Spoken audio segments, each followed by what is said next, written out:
Video शुरू करने से पहले जल्दी से सब्सक्राइब कर ले मधुरिमा को, ताकि हमारी आने वाली वीडियोस आप तक जल्द से जल्द पहुंच सके। 400 साल पुराना हनुमानगढ़ी मंदिर का रहस्य आज भी कैद है तहखाने में। सालों से बंद पड़े उस रहस्यमयी तहखाने से जो होश उड़ा देने वाले सबूत प्राप्त हुए हैं, वो आपको भी हैरत अंगेज कर देंगे। हनुमानगढ़ी मंदिर के उस पुराने तहखाने से मिली वो खास चीज एक मुसलमान के हनुमान भक्त होने का सबूत दे रही है। नमस्कार दोस्तों, स्वागत है आप सभी का एक बार फिर से। क्या हुआ जब 400 साल बाद खोला गया हनुमानगढ़ी मंदिर का तहखाना? उस तहखाने के अंदर जो मिला उसने सबके रोंगटे खड़े कर दिए। हनुमानगढ़ी मंदिर के उस प्राचीन तहखाने में जो दिखा उसे देख आप भी दंग रह जाएंगे। सालों से बंद पड़े उस रहस्यमयी तहखाने से जो सबूत प्राप्त हुए हैं, उन्होंने अच्छों के होश उड़ा दिए हैं, क्योंकि वहाँ से जो वस्तु प्राप्त हुई है वो रहस्यमयी होने के साथ साथ विवादित भी है। ऐसे में सबका एक ही प्रश्न है कि आखिर ऐसा कैसे हो सकता है। वास्तव में हनुमानगढ़ी मंदिर के उस पुराने तहखाने से मिली वो वस्तु एक मुसलमान के हनुमान भक्त होने का सबूत दे रही है। ऐसे में लोगों का हैरान होना कुछ गलत नहीं। तो आखिर क्या है उस मुसलमान हनुमान भक्त की कहानी? क्या है हनुमानगढ़ी मंदिर के उस रहस्यमयी तहखाने का सच? आखिर 400 साल बाद क्यों खोला गया उस प्राचीन तहखाने को? और आखिर कौन कौन से रहस्य छुपे हैं हनुमानगढ़ी मंदिर के उस तहखाने में? जानने के लिए वीडियो को अंत तक जरूर देखिएगा। लेकिन वीडियो शुरू करने से पहले जय बजरंगबली कमेंट करना बिल्कुल भी मत भूलिएगा। हनुमान जी की कृपा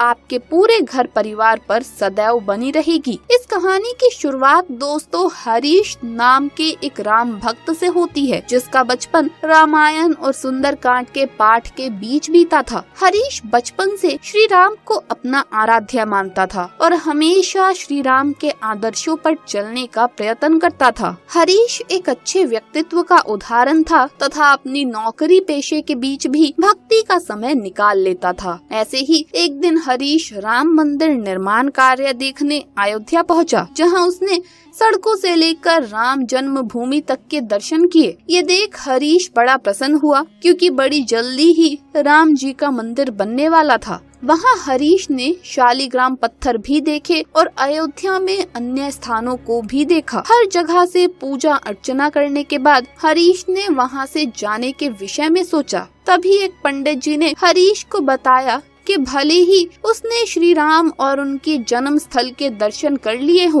लेकिन जब तक वो हनुमानगढ़ी मंदिर के बाल हनुमान के दर्शन नहीं कर लेता, उसे उसका शुभ फल नहीं मिलेगा। क्योंकि हनुमान जी राम जी के प्रिय भक्त है और वो अपने भक्त से तब तक प्रसन्न नहीं होते जब तक कि वो हनुमान जी के दर्शन नहीं कर लेते। रामायण में भी इस घटना का जिक्र मिलता है। ऐसा माना जाता है कि हनुमानगढ़ी वही मंदिर है जिसे भगवान राम ने लंका से लौटने के बाद अपने प्रिय भक्त हनुमान को रहने के लिए दिया था। ऐसी मान्यता है कि हनुमानगढ़ी के बाल हनुमान के दर्शन किए बिना राम जी के दर्शन अधूरे ही रहते हैं। इसीलिए हरीश अगले दिन ही हनुमानगढ़ी मंदिर गया, जो अयोध्या शहर के बीचों बीच राजद्वार के सामने ऊंचे टीले पर स्थित था। हरीश को मंदिर तक पहुंचने में 76 सीढ़ियां चढ़नी पड़ी। उसने वहां मंदिर की दीवारों पर हनुमान चालीसा की चौपाइयां भी देखी। जल्द ही हरीश ने मंदिर में बाल हनुमान के दर्शन किए, जो माता अंजना के साथ विराजमान थे। वहां उसने अपने दोषों से मुक्ति के लिए हनुमान जी पर लाल चोला भी चढ़ाया तथा उसने वहां हनुमान निशान ध्वज को भी देखा, जो करीब 4 मीटर चौड़ा और 8 मीटर लंबा था। इसके बाद हरीश मंदिर की परिक्रमा करने लगा और मंदिर से उतरकर आसपास घूमने लगा। तभी उसकी दृष्टि एक बंद कमरे पर पड़ी, जिसके दरवाजे बहुत पुराने लग रहे थे। ऐसा लग रहा था कि बहुत समय से किसी ने भी उस दरवाजे को ना खोला हो। क्योंकि वो कमरा मंदिर से सटा हुआ था, इसीलिए हरीश ने उसे मंदिर का हिस्सा समझा और उसके दरवाजे को खोल दिया। हरीश उसके अंदर गया तो वहाँ बहुत ही अंधेरा था। हरीश ने मोबाइल की टॉर्च ऑन करके आसपास देखा तो उसने वहाँ जो देखा उसने सबको हिलाकर रख दिया। वास्तव में वो कमरा कोई साधारण कमरा नहीं था। बल्कि हनुमानगढ़ी मंदिर का वो बंद तहखाना था जो तकरीबन 400 साल से भी अधिक पुराना था। हरीश को उस कमरे में धूल मिट्टी और कुछ पुरानी वस्तुओं के अलावा कुछ नहीं मिला। तभी हरीश की नजर वहाँ पड़े एक तांबे के धातु पर पड़ी जो टॉर्च की रोशनी में काफी चमक रही थी। पहले तो हरीश झिझक रहा था, लेकिन हरीश ने बड़ी उत्सुकता के साथ उसे उठाया। उस तांबे की धातु पर छोटे छोटे अक्षरों में कुछ लिखा हुआ था, लेकिन हरीश को कुछ समझ नहीं आया। तभी उस कमरे में मंदिर के कुछ कार्यकर्ता आए और उन्होंने हरीश को बाहर निकलने को कहा। हरीश उस ताम्र पत्र को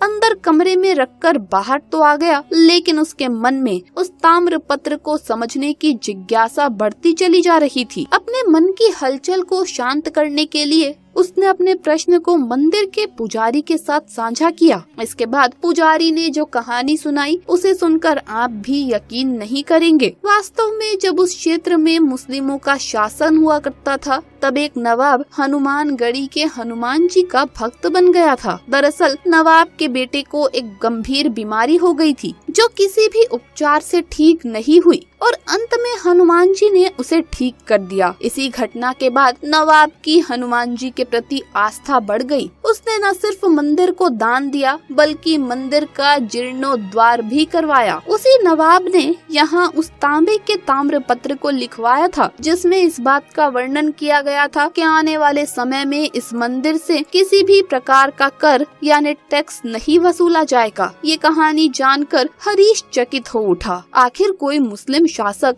हनुमान भक्त कैसे हो सकता है? लेकिन हनुमान जी की भक्ति में सब कुछ संभव है। पुजारी ने हरीश को आगे बताया कि एक समय पर कुछ मुस्लिम आक्रांताओं ने इस मंदिर पर हमला कर दिया था। तब यहाँ के साधुओं ने उन्हें हराकर इस मंदिर की सुरक्षा की थी। हनुमानगढ़ी मंदिर का हनुमान निशान ध्वज उसी विजय का संकेत देता है। उसी पवित्र ध्वज को आज भी विशेष अवसर पर बाहर निकाला जाता है। ये सुनकर हरीश दंग रह गया, क्योंकि वो आज तक हनुमान जी के इस चमत्कारी और ऐतिहासिक मंदिर से अनजान था। तो क्या आप हनुमानगढ़ी के इस दिव्य मंदिर के विषय में जानते थे? अब एक कमेंट करके जरूर बताइएगा, और अगर वीडियो अच्छी लगी हो तो इसे लाइक करें और शेयर करें ज्यादा से ज्यादा। और अगर आप चैनल पर नए हैं और अभी तक चैनल को सब्सक्राइब नहीं किया है तो सब्सक्राइब करके बेल आइकन जरूर प्रेस कर लें, ताकि इसी तरह की वीडियोस की नोटिफिकेशन आपको जल्द से जल्द मिल सके। जल्द मुलाकात होगी अगली वीडियो में, तब तक के लिए आप सभी को धन्यवाद।